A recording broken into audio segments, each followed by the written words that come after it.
Hi there, traders. This is Brad Gilbert with the FX Market Insight for the 6th of July.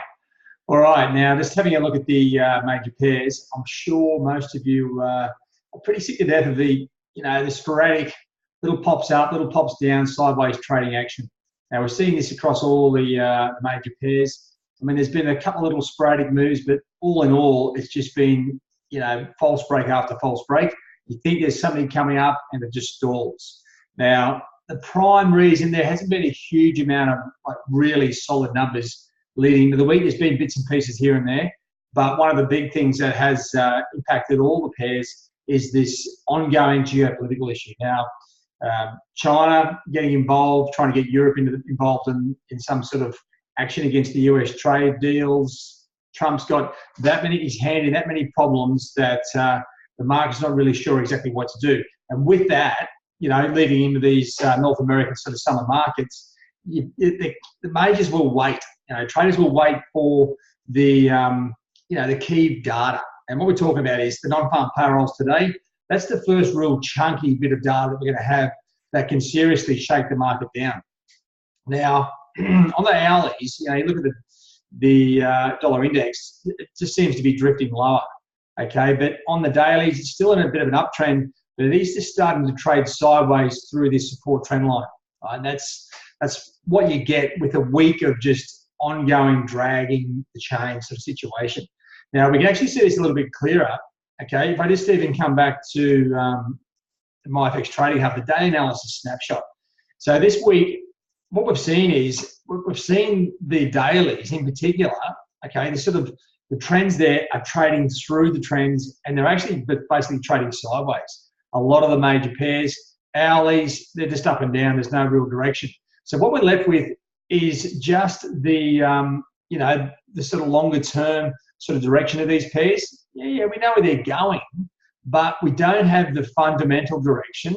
Okay, we've got a little bit of a snippet here of what some of these central banks are thinking of doing. Yeah, that's great, but we have been missing the joining feature, which is the economic data sentiment, which gives us that clear fundamental direction.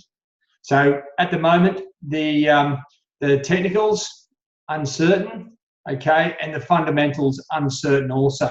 So what do traders do when conditions are like this? Well, the guys in the banks, they will wait, okay? They'll wait and see what comes out next and see how important it is. Now, non-farm payrolls, now this isn't one to really jump into with all your cash, okay? It's very loose. There's about 3 or 4 different variables. You've got the average earnings, you've got the unemployment rate, the non-farm change. There's a whole bunch of things, and you need them all to line up to get a nice, clean trade. Otherwise, what you get is an illiquid market, 50 points up, 50 points down, and then it works out what it's going to do from there. Now, at the same time, this is like standard. We do have the Canadian and the US numbers coming out at the same time.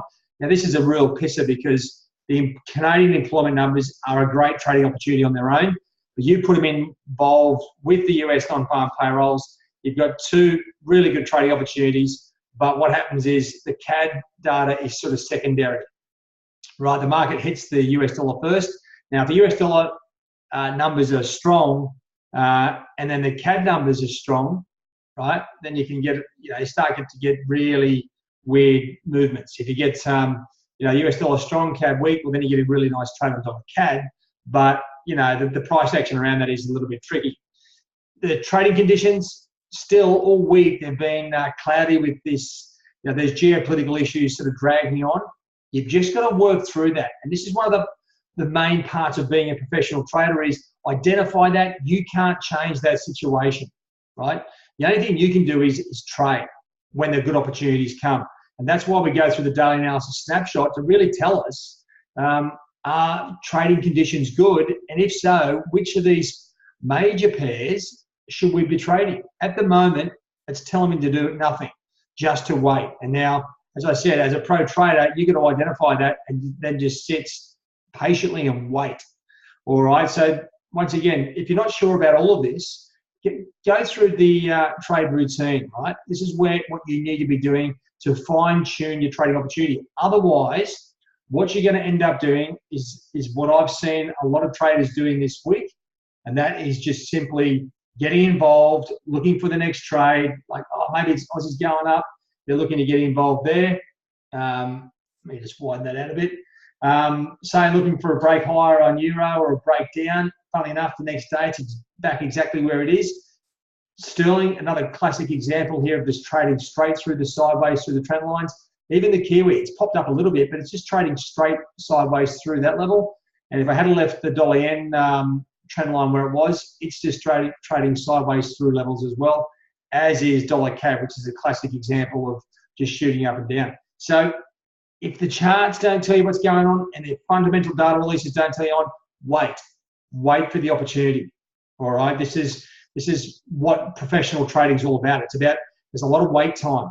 All right, so if you are sort of getting frustrated, well, that's part of trading. You've got to manage your own expectations and performance and just wait for these key opportunities. All right, so as I said, the non-farm payrolls, the big, it's probably, besides outside of the Fed, this is the biggest, hairiest number in the market. It is wild. People sort of promote, oh, come and I'll trade the non-farm payrolls. I tell you what, there are other trading demo accounts or with very tiny trade size, because it's too volatile to get in. Maybe a minute or so afterwards, yeah, that's a good time to have a look, and you might get an opportunity there, especially if you've got trend lines. All right, so now as you come into it's the 6th, as you come into Friday's trading, okay, it's a good time to start, really sort of planning forward.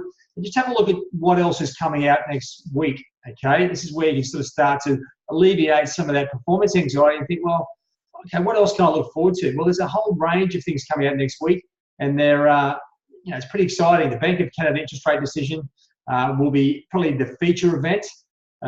We have US CPI numbers, another great number for the US, UK manufacturing, and some Chinese data there as well. What we really need to see out of the market is a lot of the crazy, stale news that has been circulating for some time.